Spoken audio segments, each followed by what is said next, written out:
Ladies and gentlemen, good day and welcome to Redington Limited Q3 and FY25 earnings conference call.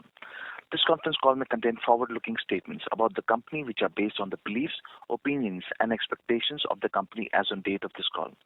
These statements are not the guarantees of future performance and involve risks and uncertainties that are difficult to predict. As a reminder, all participant lines will be in the listen-only mode, and there will be an opportunity for you to ask questions after the presentation concludes. Should you need assistance during the conference call, please signal an operator by pressing star then 0 on your touchtone phone. Please note that this conference is being recorded. I now hand the conference over to Mr. V.S. Hariharan, Group CEO. Thank you, and over to you, Mr. Hariharan. Thank you. Good morning, everyone. I'm really happy to share with you our Q3 '25 results. This has been the highest quarter revenue recorded at 26,764 crores and the highest quarterly profit ever at 400 crores.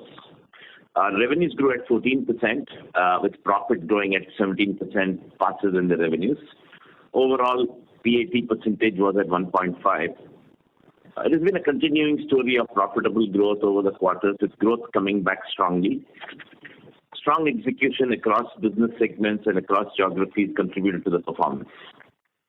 From a geography perspective, the revenue growth was contributed by strong growth in UAE at 26% and India at 18%. We are seeing signs of profitable growth recovery in Kingdom of Saudi Arabia, and Africa has continued its momentum on growth over the last few quarters.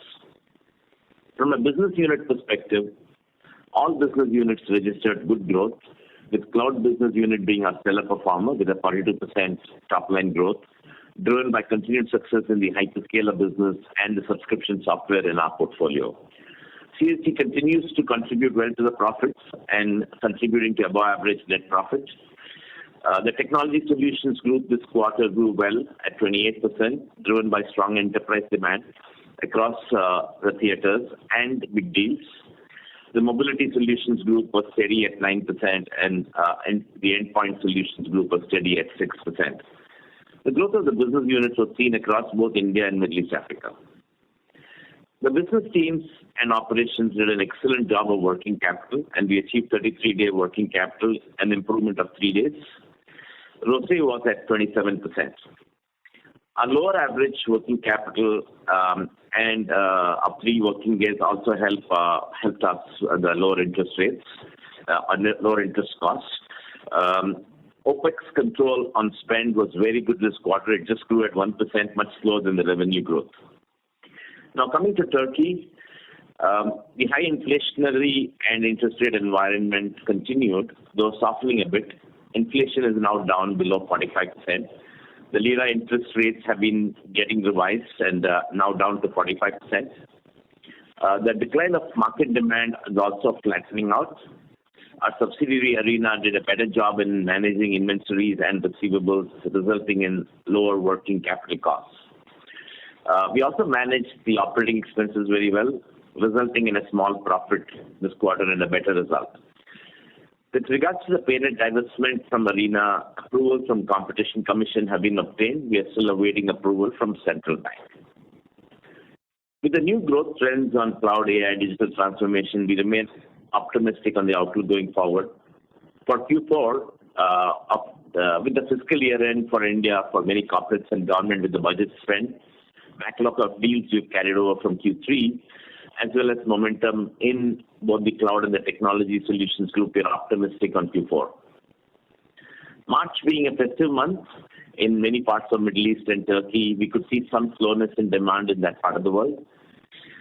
We're also planning on an analyst meeting in the next 1 or 2 months, and as we get closer to the date, we will keep you all informed.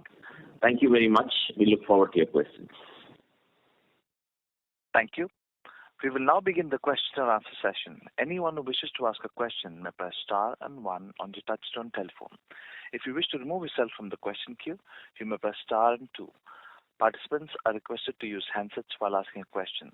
Ladies and gentlemen, we'll wait for a moment while the question queue assembles.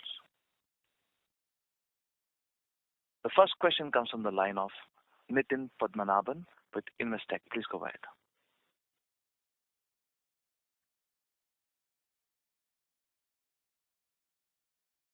Please go ahead. Just wanted your... Yeah, am I audible? Yes, go ahead. Okay, great. So wanted your thoughts on the working capital intensity. So I think on a year-on-year basis, the contribution of the non-mobility business is actually higher. But we still see that the working capital days are down to around 33 days. Do you think there's something from a mix perspective here that could keep it at these levels, or do you still think that the normalized working capital days can be higher? Okay. We still feel within the working capital range on a steady state basis. We should consider between 35 to 40 days. If you recollect last quarter, there was a substantial reduction, and from there is a bounce back. So to answer your query, yes, the contribution from non-mobility increased, but still the working capital growth is lower than last year because we have had an excellent September closing. That's the reason. But on a steady state basis, I think 35 to 40 is a proper range. Got it. So I think in your commentary you did mention that at least looks like for India Q4 can be strong because it's fiscal year end and things get passed on for closure. So when we look at both India or CISA and the rest of the world business, it looks like CISA could continue the current growth rates, but the rest of the world will see moderation. Is that a fair kind of understanding? I think we are optimistic within in UAE and Kingdom of Saudi Arabia as well for Q4 based on everything we see. But because the last month of the quarter is the festive month, so we cannot anticipate it will be a change or not. But based on where we are, we see the similar projection in terms of growth rate and optimism. I don't want to call it moderation, but we just need to be prepared if there is a surprise in March in terms of the slowness. Got it. And just one last question. I think from a Turkey perspective, is the current quarter's increase in factoring costs related to Turkey? So that's one. And do you think the paynet, I think the amount sort of comes in Q4 and post that we should start seeing moderation? Okay. See, the increase in the factoring cost from 33 crores last quarter to 71 crores in the current quarter is mainly contributed outside of Arena. We've had some large deals with higher credit days, and we had decided to sell these receivables. That was one of the factors. And in Arena, it has moved up from 31 last quarter to 36, which is about 14% quarter-on-quarter increase. And outside of Arena, it is more one-off that may not sustain. Okay. But even this, okay. So this is large deals. Okay. Fine. Fair enough. I'll come for a follow-up later. Thank you so much. See, let me answer this also. See, a part of this margin would have been there in the margins for those larger deals. Got it. That's helpful. Thank you so much. And all the very best. Thank you.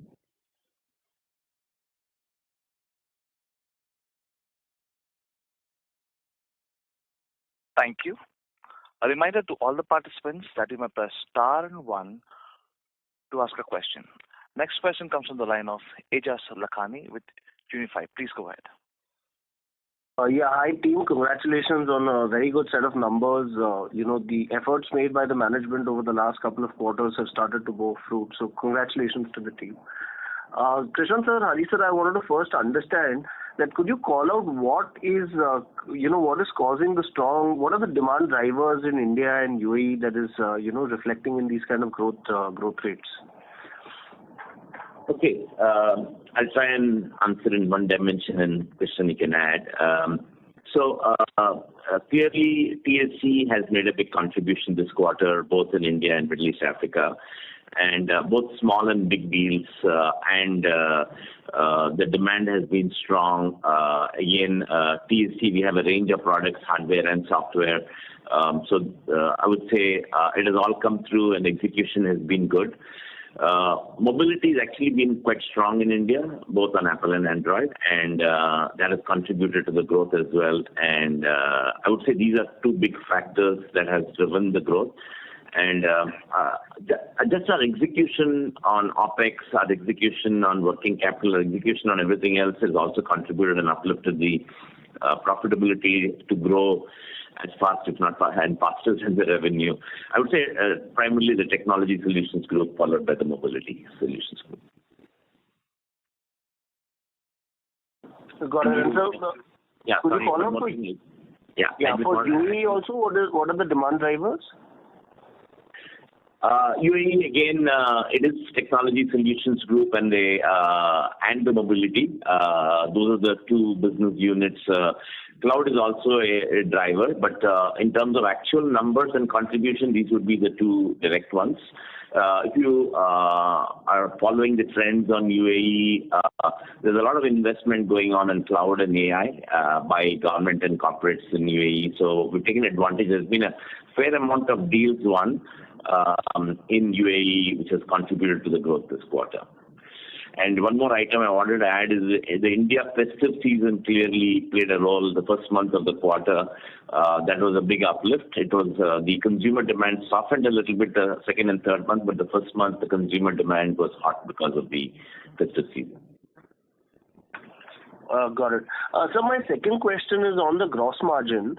So if you adjust for the inventory provisioning that was there, especially in FY25, because first two quarters there was higher provisioning, and then, because of what we did in Saudi, and then we've taken a write back.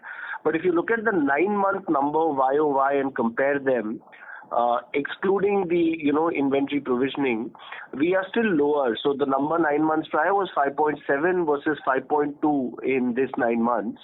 So how do you see the gross margins incrementally from here on in the fourth quarter and in the next year? Okay. So first of all, I need to tell you, in first quarter and second quarter we've had a higher inventory provision, and if you recollect, in the last earnings call, we did talk about this will come back in H2, and we were confident. And a part of it has happened in the current quarter, and which is the reason why you will see the inventory provision reversal in Q3. For 9 months, the inventory provision broadly tracks our long-term average. I would say there are a couple of factors for the gross margin drop. One is, there is normalization that happens, and which all of us know. And I would want to mention here that we have looked at all the global tech distribution companies, their profitabilities in the recent quarters. Very clearly, our profitability is on top. Everyone is in the range of about 1 to 1.2, 1.3%. And we are at about 1.5%. So very clearly, because of various actions that we had taken, our margins are better than the rest of the industry. But there is a normalization factor which we need to keep in mind. Second is, the large deals, again, we had spoken last time, would not come at similar terms. Either we may have to make a compromise on the margin or on the working capital. That also is one of the contribution to this. And the third is, of course, we being a market leader in many of the markets, there are increased competition, and obviously this is something that we have to absorb it as a new norm, and we need to work on it. But we are trying to do our best. Also, we need to understand that there are normalizations that are there, and we are trying to address it in the form of better operational efficiency and better working capital management. Got it. Sir, could you just speak about now the EBITDA line item and how we should think about it for, the next year? Okay. So we had been talking about an EBITDA between 2.3 to 2.5%. We still feel that can be the trend as we move into the future. This quarter, we had been in the top end of the EBITDA, which is at 2.5%. But if you take for the full 9 months, it is at 2.3%. I just want to mention here, this EBITDA calculation considers other income, which is how normally we do, and that has been our request to the market participants also all the time. Got it. So, sir, you feel confident of being able to maintain the 2.3 to 2.5% band in the next year. Is that a fair understanding? Yes. Okay. Got it. So could you now comment, please, about, how is Turkey as a region shaping up? And also, if you could expand, I didn't catch your earlier point that the total factoring cost had a one-off and the normalized arena factoring was at 34 crores. So could you just break up what was the one-time factoring cost and how Turkey is shaping? Okay. I will address how is Turkey shaping up. So I need to break up the business into, let's say, 2-3 parts. One is the software business in Turkey. We have a pretty nice focused software business that's growing quite well despite all the conditions. And that's largely enterprise and government consumption. That's a combination of licensing and subscription models. It's roughly about 10 to 15% of the business that's growing nicely. The PC business was declining in the high teens the last 2 quarters, but this quarter, based on the results that we saw, the decline was not as bad. It is still declining. So going forward, we don't see a recovery, but we see the decline in the market opportunity not to be as steep. With the inflation rate coming down below 45 and the interest rate trending downwards, the lira interest rate, we do expect to see a little bit of optimism, though the projected GDP rate for the next year in Turkey is a decline year on year. So those are the 2-3 parts. The mobility channel continues to be flattish. With a small growth maybe. So PC decline, software growth, mobility flattish. So I think it's a holding pattern, and we want to make sure that we are operationally efficient with our OPEX and our management of inventory and accounts receivable so that we continue to move in the direction of being in the green side on profitability. If I can add on Arena with a little bit of numbers, Aegis. If you look at the first 2 quarters, this is the third quarter, our revenue degrowth has come down quite significantly. It's only about 5% degrowth in Q3. This is double-digit degrowth in the first 2 quarters. PAT was a significant loss in Q1, improved, but still was loss in Q2. But this time, it became positive. We have had a positive profit in Q3. Net debt. End of Q1, we were at about $153 million, and end of December, it had come down to $137 million. Also, working capital days had come down. The percentage of aged inventory to the total inventory had come down. The percentage of overdues have come down. So it's an all-round reduction that had been attempted. And also on the headcount, you have to give the credit to the team. About 15% there is a reduction in the headcount from the time where they started the year. So, in spite of the economic challenges and the borrowing challenges that are there, all these have, and we think we will be at it. As far as factoring is concerned, I think what you had seen in Q3 is something that should continue in Q4, subject to, as Hari said, we are waiting very eagerly for the paynet closure. Whenever that happens, it will have an advantage in terms of our interest and finance cost, which includes factoring. The one-off factoring that I had mentioned related to, this we keep doing even outside of within Turkey. In Turkey, as we had mentioned, we do this because we have we have a challenge in terms of sourcing funds from the banking channels.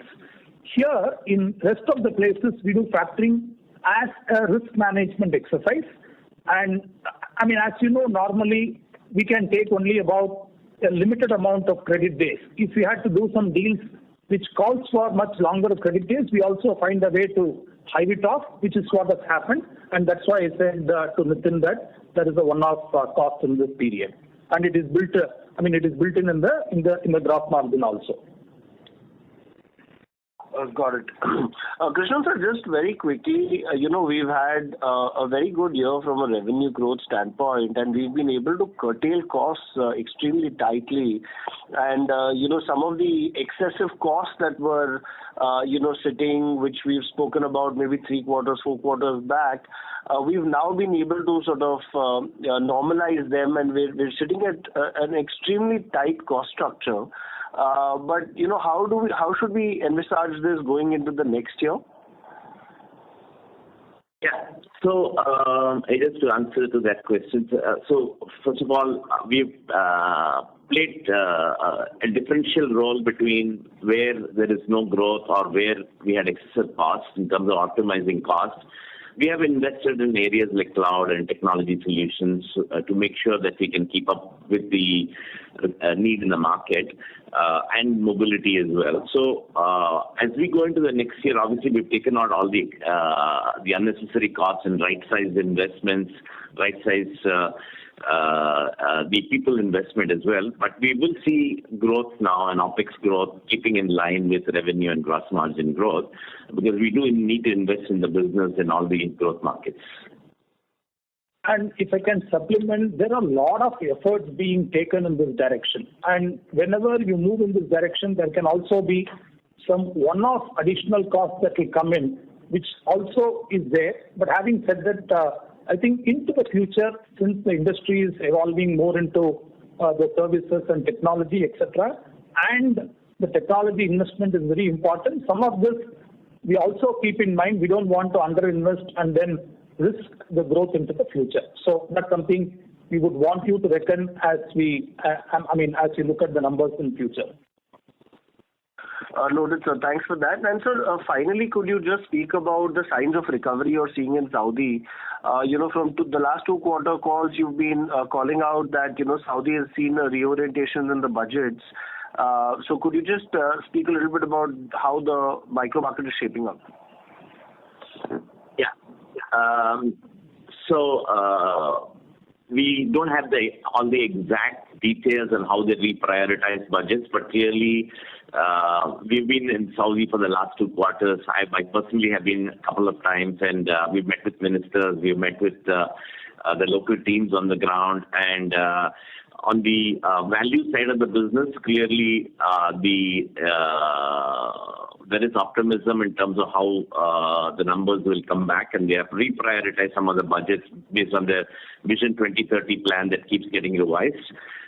So that part of the business, the technology solutions group and the cloud, there is huge investments. In fact, the coming weekend, there is an event called LEAP event, which is on Sunday, Monday, Tuesday, where all the tech giants and their leadership team and CEOs are there.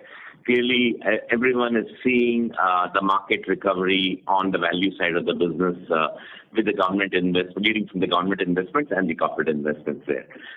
So we're definitely, outlook is there, but we have to wait and watch the next few quarters. This quarter was a nominal growth, and the coming quarter, Q1, we do expect to see a nominal growth as well. But into the new fiscal year, starting April 1, we are bullish on Saudi. Noted. And sir, just my final question is that the enterprise deals carry with themselves slightly lower margins and lower working capital, and we've had a higher sort of contribution from enterprise deals. So if we adjust for that base, is it fair to say that the business is trending more already in the lines of the EBITDA that we envisage for the business? It is already there. That's what I had mentioned, right? In a range of 2.3 to 2.5.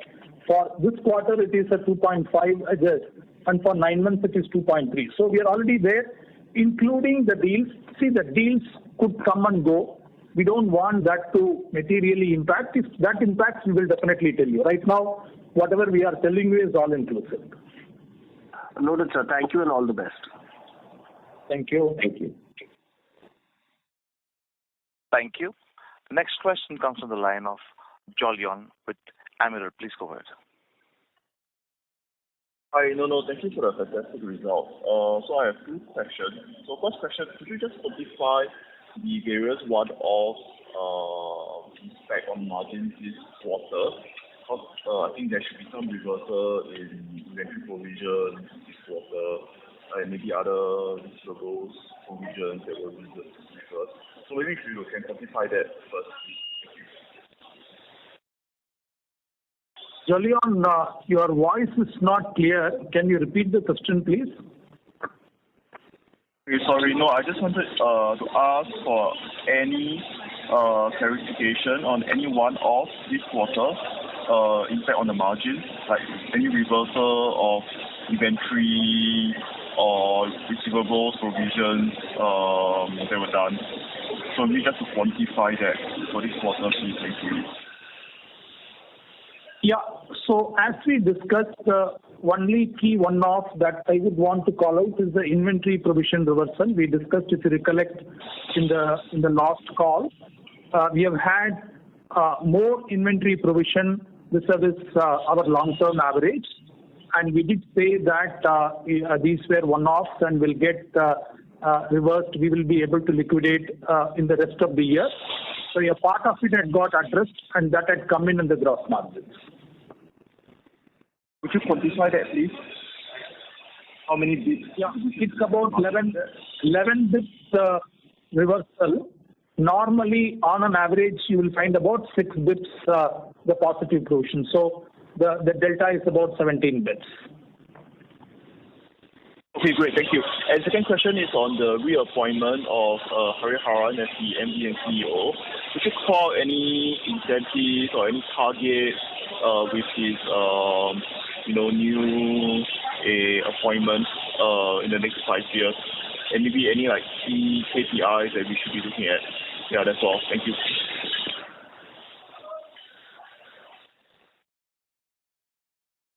Okay.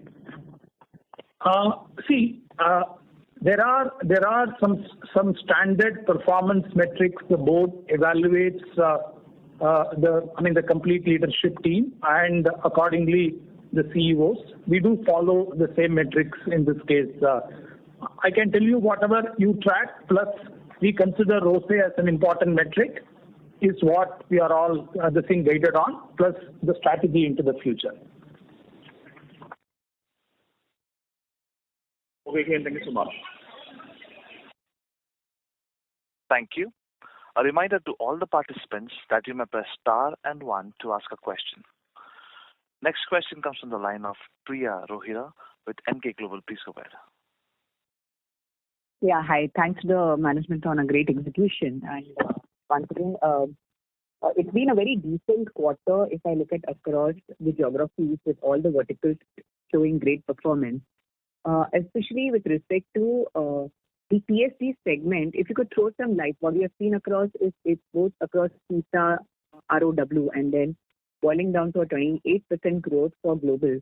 What sort of trends you're seeing in the macro market which is driving this growth? And secondly, does this include the data center services or the data center supplies which you would be going through, and any color over there would be helpful? My second question is on the free cash flows. I do see that because of the inventory, your working capital days has gone down. And since you highlighted that it's going to normalize to 35 to 40 days, do we see that changing in the coming quarter? Yeah, these are the questions, and maybe I'll just take a follow on. Okay, let me talk a little bit about the growth rates.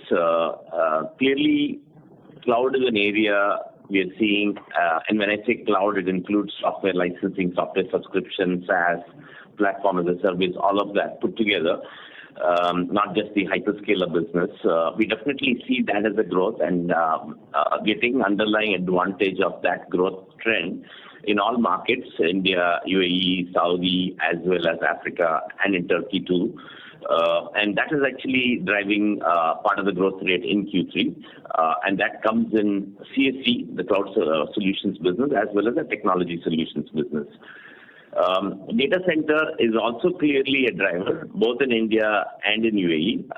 And both these markets, we have participated both directly in the purchase of equipment into the data centers, as well as when the data centers create capacity, and we need to take care of that demand through our mid-market. So data centers is a key component, and that's contributing to some of the large deals also in India. So if I had to, at a high level, say these are the two big ones. The mobility solutions in India, the premiumization, the Indian market is looking for premium phones. The premium consumption of premium smartphones in the market has grown. So that has resulted in a growth in the mobility segment over the last 2 quarters, both on Apple and Android. That's clearly there. We may not have got that much benefit of that in Middle East Africa. The PC business is growing, not growing at the same pace that we would have wanted. We expect in the coming few quarters, as we get into this year, with the more high-end AI PCs, we expect a little bit more traction on AI PCs, as well as the Windows 10 to 11 refresh that is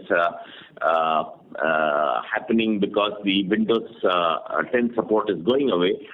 We will see that. But as of now, the trends that you see in terms of business growth is largely driven by the cloud consumption and the cloud demand that's there.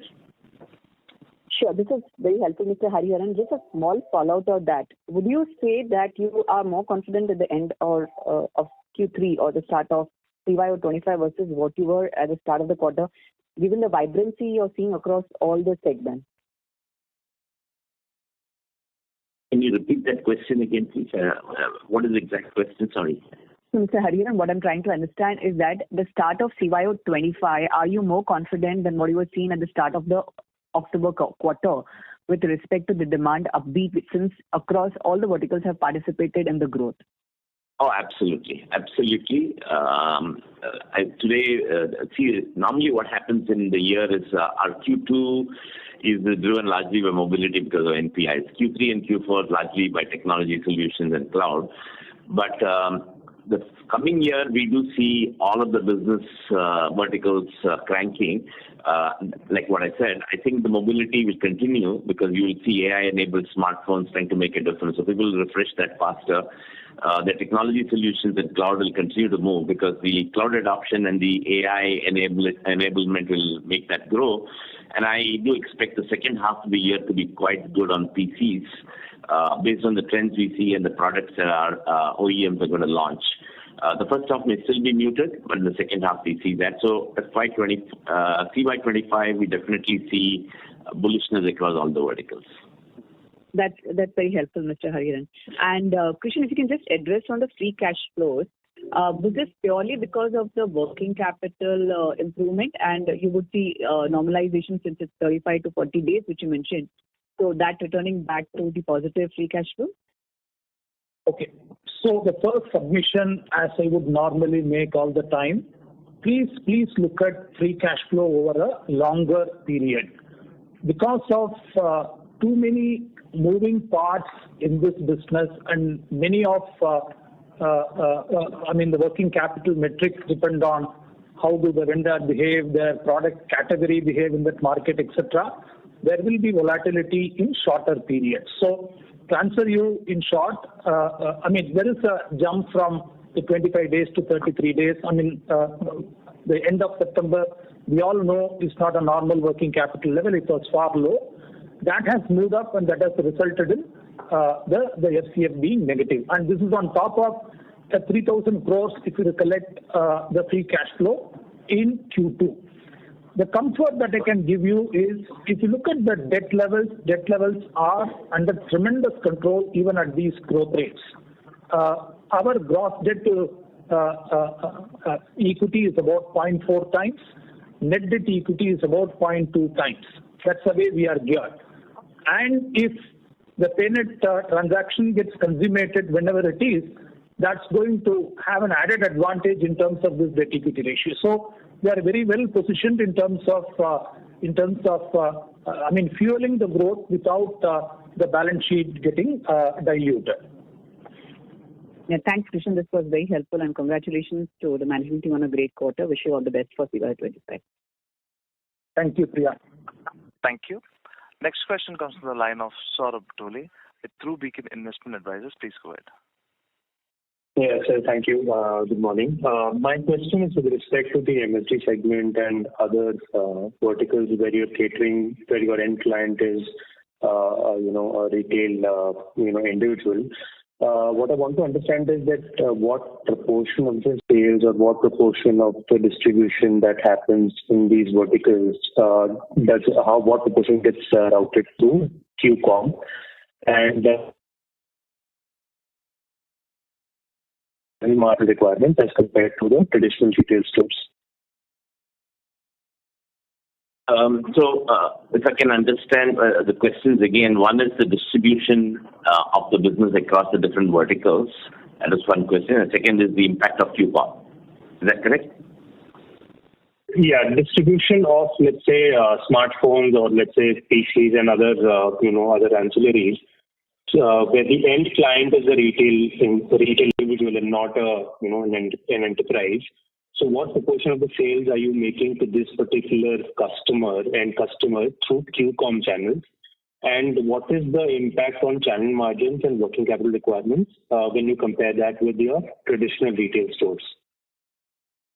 Okay, so today, QuickCom is a really good growing segment, and actually we do partner with the QuickCom players in our logistics business to enable them and help them. So we have partnered with some of the QuickCom players. But in terms of actual sales of smartphones and PCs through the QuickCom channel, it's just the beginning of that phase. It's still groceries and electronics, and there is some catch-up happening there. There may be some small portion going through that, but it's not big yet. In terms of margins, we have not really seen there is a differential margin between retail and quick commerce. As this segment grows, we'll see if there is a value added there in terms of time of delivery and if there's an extra margin available or not. But today it is not the case. Oh, thank you. Got it. Thank you. Next question comes from the line of Payal Shah from Brilliant Securities. Please go ahead. Good morning. Thank you so much for the opportunity. I have two questions. First, as you can see, there is a good growth in MSG segment. So just wanted to understand more on this segment. Can you share which all brands do we have other than Apple in India as well as out of India? So we don't specifically get into brands, but I'll just go through category by category. In the mobility segment, we play in a premium brands. So just like Apple, we have brands like Motorola, we have brands like Google. So we play with premium brands. In the PC segment, we work with all brands, all the very well-known brands, whether it's HP, Lenovo, Dell, Asus, Acer. So we work with all the leading brands in the market. And within the PC category, we also work on a lot of emerging businesses, whether it is gaming, whether it is entertainment. So there's screens. So there's a variety of different equipments which have different brands that we work with. In Middle East Africa, we do Samsung displays, professional displays. We do surveillance. So we do a range of things. We almost have 400 brands in our portfolio. When it comes to the technology solutions group, obviously we work with all the leading server players, whether it's Dell, HP Enterprise, Lenovo, and many others. And similarly on storage, we work with the leading players. We also have a very large set of brands on software. that enable the technology solutions and servers. And then when it comes to cloud, we work with all the leading hyperscalers. So we are pretty much, the total portfolio is about 400 brands. The top 20 brands contribute to more than 80% of our business.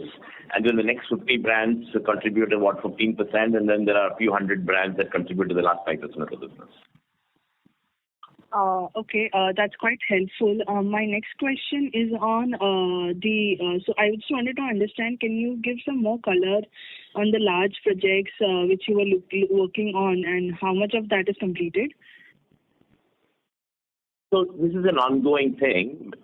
Every quarter there are large deals, and just to answer an earlier question, I mentioned about data centers. So there are quite a few deals around data centers, around storage, and around servers that we do every quarter. And again, sometimes some of these deals consummate once we won the deal in terms of fulfillment and collections in the same quarter. Sometimes they spill over 1 or 2 quarters. So it's very hard to say which ones, and we don't normally share specific customer names, etc. But we have large deals which spill over 2-3 quarters, and we have some of them right now going on, which is the backlog I talked about from Q3 to Q4. But we have some deals that get consummated in the same quarter or maybe in the next quarter. Okay, that's it from my side. Thank you so much. Thank you. Thank you. A reminder to all the participants that you may press star and 1 to ask a question.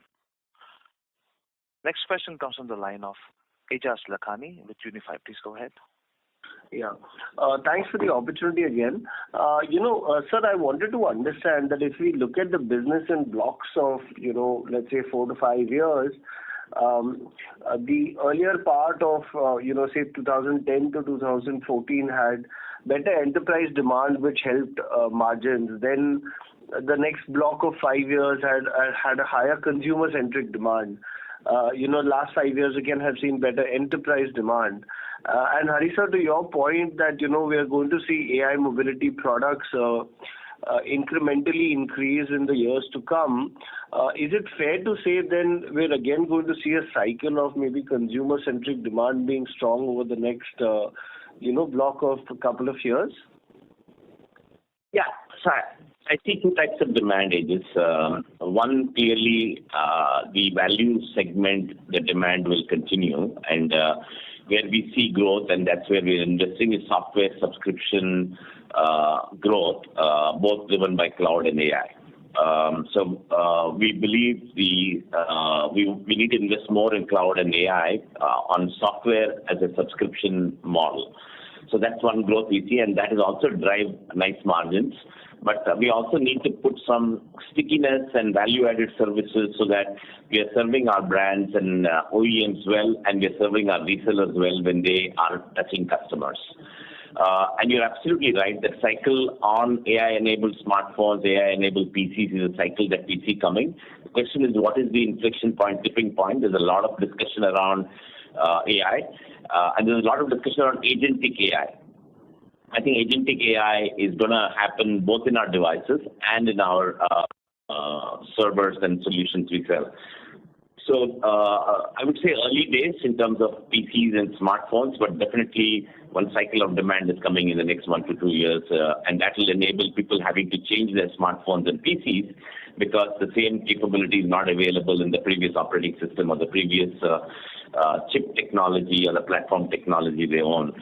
So when it is real, when it is a game changer, people will change. Clearly, all the discussions we have on the partner advisory boards with the OEMs and brands, there is a hell of a lot of work that's going on to change the game on how AI is used in these endpoint products.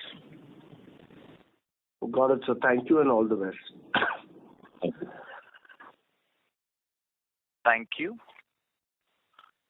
A reminder to all the participants that you may press star and 1 to ask a question. Once again, a reminder to all the participants that you may press star and 1 to ask a question. Next question comes from the line of Nirmam with Unique PMS. Please go ahead. Yeah. Hi, sir. So, sir, I'm a bit new to the business, so just wanted to understand a few points. So, one was you mentioned some above normal profitability in the cloud business. So, can you explain a bit about the cloud business? What are the different segments and what do we as a distributor have a role there? Okay. Within the cloud business, the large part of the business is the hyperscaler business. We work with AWS, Microsoft, and Google. We also have a portfolio of software as a service in a few different verticals. Now, this business, we do a resell largely using a subscription model, using a digital platform. And the first part of the value chain is very basic in terms of, purchase orders, sales orders, collections, because when you're working with a large number of mid-market and small enterprise customers, there is a lot of people you're touching and reaching, and you need to make sure that you're serving the customers through the resellers. So the brands and OEMs look up to us to do this work for them. The second part of the business in this cloud solutions is how do we enable consumption and workloads. When customers start consuming, they buy maybe a few licenses and then they start buying more. And then we have a job to drive workloads and consumption by enabling new kinds of things for them, new solutions for them coming from ISVs, coming from other third parties. And that's what drives volumes for our brands and OEMs or the hyperscalers. So driving consumption, driving workloads is the second part of the job we do. The third part is professional services. Customers who are venturing into cloud look at how do I, first of all, they look at should I get into cloud, what part of it I should get into cloud. So there's an assessment phase, there's a migration phase. Then people start looking at, am I investing too much? How do I do the cost optimization? So there is a FinOps, then there is modernization. Should I change my applications? And then there is managed services. So what we do is we have competency to do a full plethora of professional services, but we partner with our ISVs and we partner with our resellers to bring all these capabilities to the customers from the brands. And since we are serving a large base of customers in the mid-market and small enterprise, the value brought by us as an intermediary on all of these things, whether it's resell, whether it's consumption or professional services, is really valued by the brands and OEMs in a big way. Hope that helps. Yes. So can you talk a bit more on the profitability part? So how does this, compare with the rest of our business? Sure. So the typical gross margins for resell in the cloud business is 5% plus. And then when you drive consumption and workloads, specific programs that you bring to the table, you can get on the higher side, maybe 6-7%. And then you get into professional services, you can make margins 20% plus. So it's a combination of these things. Obviously, professional services is small and still growing. But clearly, if I look at the margin profile of the cloud solutions business from a percentage perspective, it's higher than the technology solutions today. And it's definitely higher than the PC group and quite higher than the mobility group. So the margin profile is definitely very interesting. We just need to grow this business faster and get more of the consumption, driving consumption workloads and professional services because those are higher margin parts of the business. There is less working capital deployment in this business as there is no inventory. That enables much better ROCE. Yes, that is an added advantage.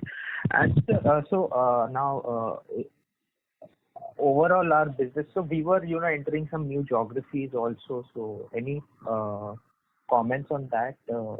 There were some new focus markets, right?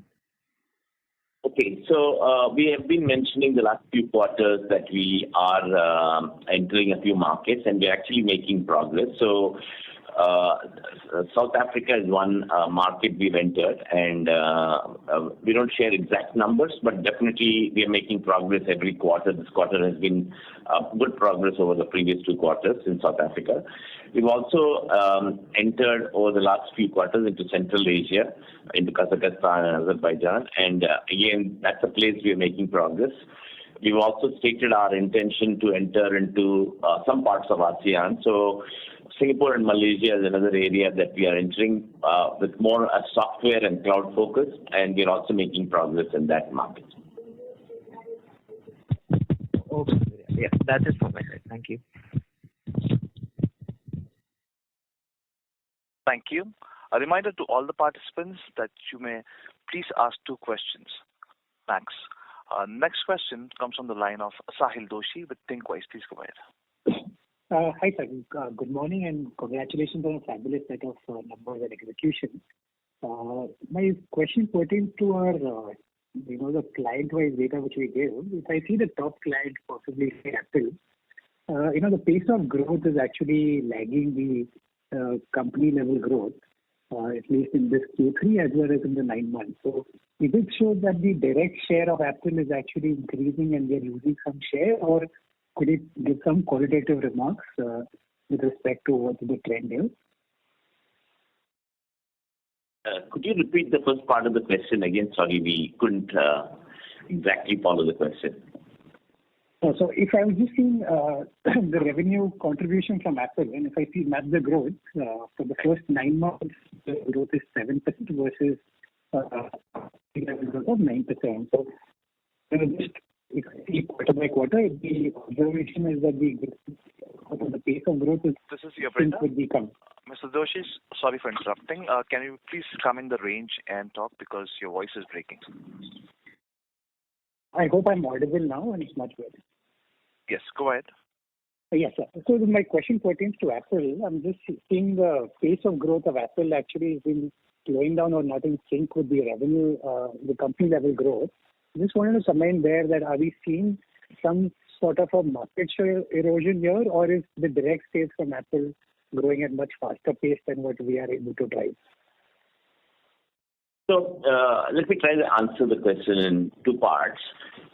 When you obviously, I guess you're referring to the chart on top 5 vendors and the mix between brands, and that changes partly because this quarter some of the brands in the technology solution side and the other categories might have grown. So the portion of Apple might have gone down by a little bit. So that happens every quarter. So you have to look at it over a period of a year or something like that. But specifically on Apple, no, we are not losing share. We measure on what is called as DTAM, what is distribution addressable market for us. And that's what we're very focused on. Yes, Apple goes direct in a number of channels, but within the DTAM, both in India and Middle East Africa, we are not losing shares. Sure, sir. But do we see direct share of business for brands growing at a much faster pace than the distributed business? Is that a trend which is seen in India or globally? Not really. We are not seeing that. It sometimes changes when there are realignments on distribution strategy. But if I just take the last year and a half, we have not seen a lot of change on the DTAM versus the direct addressable market from the brands. There might be small changes, but nothing radical. Sure, sir. Appreciate that. And the second question is a follow-up on one of the previous questions on the gross margins. Now, if I see on a YOY basis, despite a favorable shift in terms of mix, we've seen some kind of a drop, and we've also seen some benefit of provisioning right back. So do we assume this to be a new normal in terms of the gross margins at which we should operate at? I think Krishnan answered this a little earlier. I think the technology solution side, we see a bit of erosion of gross margin because of the higher component of bigger deals. We do see big deals coming in the next few quarters as well. So as the component of big deals versus the run rate business goes up, we might see a little bit of trending in that direction. But we do look at return on capital employed as we take on these deals. So if they'll definitely be good ROCE deals, even if the gross margin percentage goes down a little bit. Sure, sir. And just the last one, if I see renewable energy, which was a vertical which we just started focusing a couple of years back, possibly the last 2-3 quarters, we've seen the rate of growth slow down. Any possible reason for this, and how do we look at this business going forward? Sure. So the solar business was largely a business that we were targeting rooftops. And, there were changes in regulatory changes in the environment. The large part of the business is done with imported solar panels. And as the ALMM measures came in, we had to readjust our business model and partnering with local solar panel companies. We have done that. And we've also adjusted to the new Prime Minister Yojana program that was announced. So we've actually created now what is called as the Redington solar franchise. It's called the RSSC franchise that we've created. And we are working with EPCs who want to be part of our franchisee model, along with the Prime Minister program of subsidizing rooftops. We are actually quite optimistic about this. It will take some time to change the business model from a imported